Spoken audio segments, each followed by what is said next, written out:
So ngayon mga ma'am and sir is announcement lang po ito. Ayan, sa mga nagtataka po kung bakit wala po si Kuya sa mga nakakaraang vlog po namin. Ayan yung mga ilang vlog na po namin, ilang araw na rin. At ayun, si Kuya po kasi ngayon may pinagdadaanan. Ayan, sa pinaka-best term po is hindi po okay si Kuya. Hindi okay sa mga nakakaraang araw po na to. At kagabi po sa hindi inaasahang pangyayari, sinugod po si Kuya sa ospital. Kasi po, nung mga bandang alas 8 po kagabi, tumawag sa akin si Ate Elma na puntahan ko daw po si Kuya doon sa bahay niya. Kaya lang po, wala po ako nung time po na hindi sa bahay, kaya tinawagan ko po sila doon. Saka yung time boy na pagtawag mo sa akin na yun, ramdam ko na agad na may iba. Kasi iba yung tono ni Allen. The way na kinakausap ko siya ng normal. Ayun, pagkatawag niya sa akin, pagkasabi niya puntahan ko si Kuya sa kwarto, sa bahay, tumakbo na agad ako. Tapos sumilip ako. Pagsilip ko, hindi normal. Kumbaga, malalang emergency to.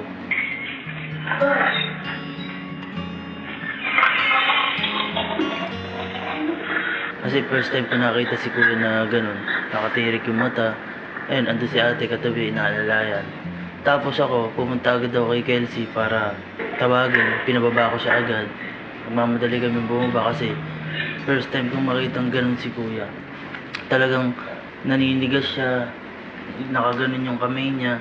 Tapos nakatingin lang siya sa taas. Ako, di ko alam gagawin ko kasi first time ko maka-encounter ng ganun. Kahit sa ibang tao, ganun. Mahirap siyang mahirap siyang tawag dito, actionan kasi first time na maka-encounter ng ganun and then nandun pa sa part na yun. So, parang ayaw niya magpagalaw din. Kumbaga, magpapanik ka talaga. Kaya nung time din na yon, habang nasa labas din ako, tinawagan ko rin si Mama. Kasi, syempre, yun agad yung una kong tatawagan din dahil andito si Mama nung time na yun. Kaya, alam ko, pumunta na rin agad si Mama.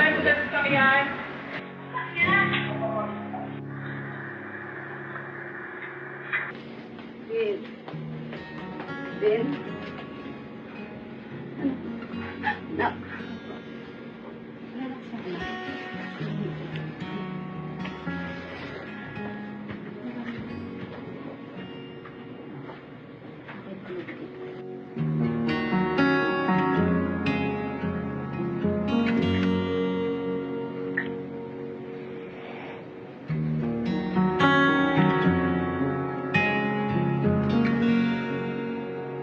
Naninigas si Kuya, hirap sa paghinga.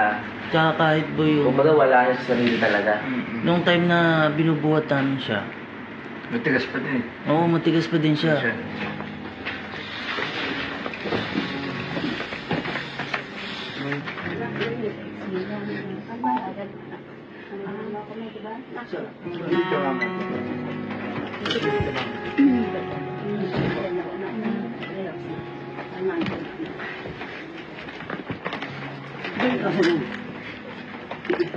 Kung mapapansin yun, basta naka-straight siyang ganun.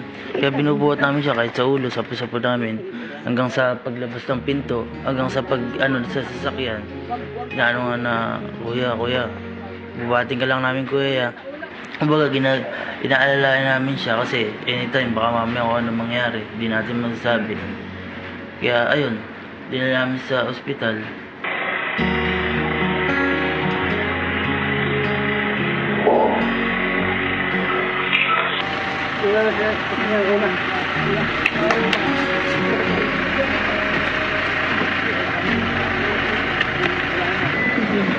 Dito sa sura ko na.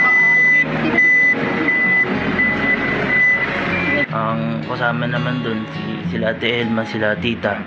Kumbaga, ina-assist pa rin, ginaganon-ganon yung kamay kasi nakaganon talaga yung kamay niya. Matigas. Yung tigas na kailangan ma-massage para ma-relax.